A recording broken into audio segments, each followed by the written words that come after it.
Hello दोस्तों, आज हम लोग एक कहानी पढ़ेंगे जिसका शीर्षक है मृत्यु के बाद का सफ़र। कहा जाता है कि व्यक्ति खाली हाथ आया है और खाली हाथ ही जाएगा, लेकिन ग्रंथों के अनुसार व्यक्ति की मृत्यु के बाद भी 5 चीज़ें उसके साथ अगले जन्म तक जाती हैं। तो आइए जानते हैं मरने के बाद क्या क्या साथ ले जाता है व्यक्ति। भौतिक सुख की चीज़ें हैं वह सब यहीं रह जाती है।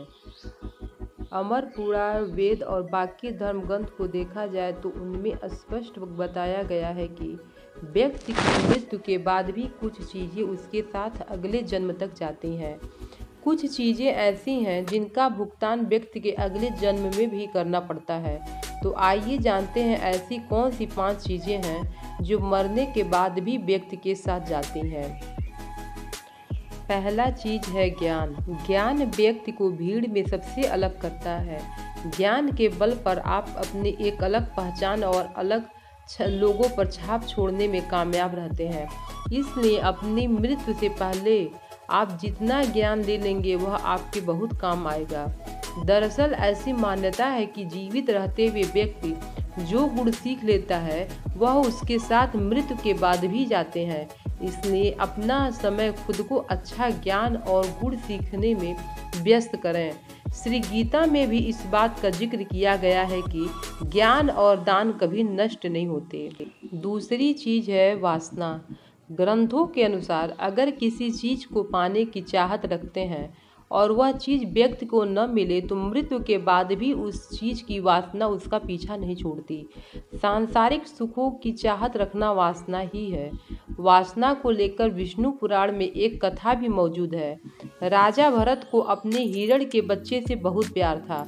उसी के बारे में सोचते हुए उसने प्राण त्याग दिए। अगले जन्म में राजा को खुद हिरण रूप में जन्म लेना पड़ा।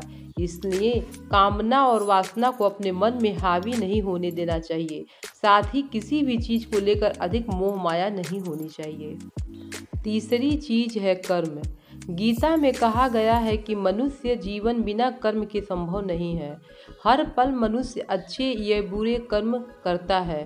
मृत्यु समीप आने पर व्यक्ति के कर्मों द्वारा ही तय होता है कि उसे परलोक में सुख मिलेगा या दुख। इन्हीं के परिणाम से अगले जन्म में अच्छा बुरा फल प्राप्त होता है।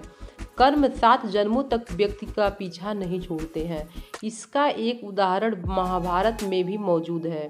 बाणों की सैया पर लेटे हुए भीष्म को भगवान कृष्ण से जब भीष्म ने पूछा कि मुझे ऐसी मृत्यु क्यों मिली, तो भगवान श्री कृष्ण ने उन्हें 7 जन्म पहले की घटना याद दिलाई। 7 जन्म पहले भीष्म ने एक अधमरे सांप को उठाकर नागफनी के कांटों पर फेंक दिया था। कर्म मनुष्य का कभी पीछा नहीं छोड़ते। चौथी चीज है ऋण। अगर किसी व्यक्ति ने आपका भला किया है तो उसका ये ऋण जैसा ही मौका मिले उसे उतार देना चाहिए। अगर आप किसी का ऋण नहीं उतारते हैं तो उसे जन्म जन्मांतर तक चुकाना पड़ता है। वह कर्ज उतारना पड़ता है। अगले जन्म में वह कर्ज किसी भी रूप में आपको चुकाना पड़ सकता है। आप साथ अगर आपने किसी को कर्ज दिया है और उस व्यक्ति की मृत्यु कर्ज चुकाने से पहले ही हो जाती है तो आपको भी बार बार जन्म लेना पड़ सकता है। इसलिए ऐसे व्यक्ति को उसकी मृत्यु के साथ ही माफ़ कर देना आपके लिए उचित होगा। 5वां चीज है दान। आपने अक्सर घर के बड़ों से सुना होगा कि दान और परोपकार कभी खाली नहीं जाती। इसका जिक्र शास्त्रों में भी किया गया है।